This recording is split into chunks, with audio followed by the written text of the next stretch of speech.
بسم اللہ الرحمن الرحیم۔ کچھ لوگ ہوتے ہیں جو دنیا میں چپ چاپ رہتے ہیں لیکن آسمان پر ان کا چرچا ہوتا ہے، جن کے ہاتھ میں سوکھی لکڑی ہو مگر رب اسے تلوار بنا دے۔ آج ہم بات کریں گے اس صحابی کی جسے نبی کریم صلی اللہ علیہ وآلہ وسلم نے جنتی کہہ دیا تھا۔ جی ہاں، حضرت عکاشہ بن محسن رضی اللہ تعالی عنہ۔ آپ کا تعلق قبیلہ بنو اسد سے تھا۔ لمبا قد، گندمی رنگ اور چہرے پہ نور تھا۔ اسلام لانے والے اولین میں سے تھے۔ جب مکہ کی گلیوں میں ظلم تھا تب یہ نوجوان ایمان کی روشنی لے کر نبی پاک کے قدموں میں آ بیٹھا۔ غزوہ بدر اسلام اور کفر کا پہلا فیصلہ کن معرکہ۔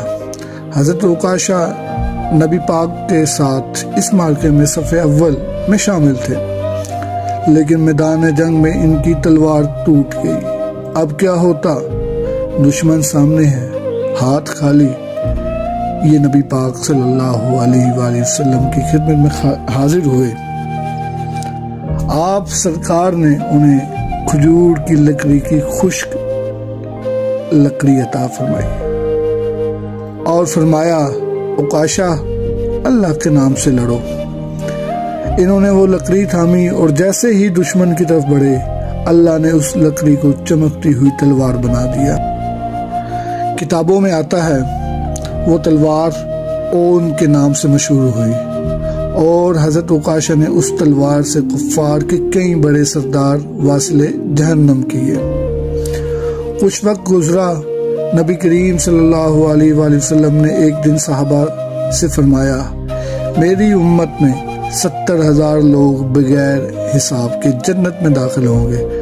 بس یہ سننا تھا کہ حضرت عکاشہ فوراً کھڑے ہو گئے اور عرض کیا، یا رسول اللہ سے دعا کریں کہ میں بھی ان میں شامل ہو جاؤں۔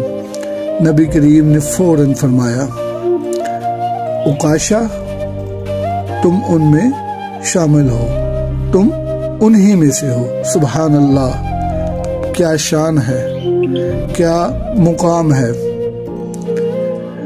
پھر ایک اور صحابی کھڑے ہوئے، عرض کیا، یا رسول اللہ میرے لیے بھی دعا کریں۔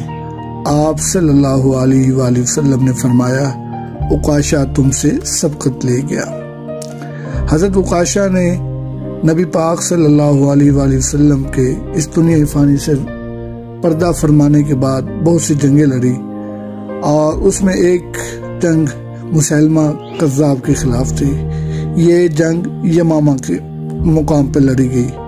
وہ لڑتے لڑتے یہاں تک کہ شہادت پا لی، زمین پر گر پڑے، لیکن روح آسمان پر اڑ گئی، جس کے لیے نبی کریم صلی اللہ علیہ وآلہ وسلم نے یہ فرمایا ہو، تم جنتی ہو، اسے اور کیا چاہیے۔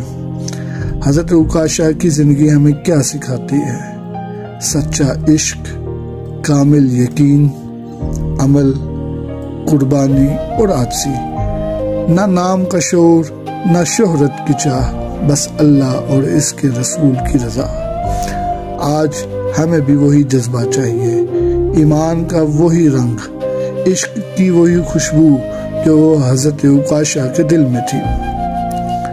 یا اللہ ہمیں بھی ان 70,000 مسلمانوں میں فرما جن جو بغیر حساب کے جنت میں داخل ہوں گے۔ آمین ثم آمین۔ اور ہمیں وہ عشق عطا فرما جو حضرت عکاشہ رضی اللہ تعالی عنہ کے زندگی میں، ان کے دل میں موجود تھا۔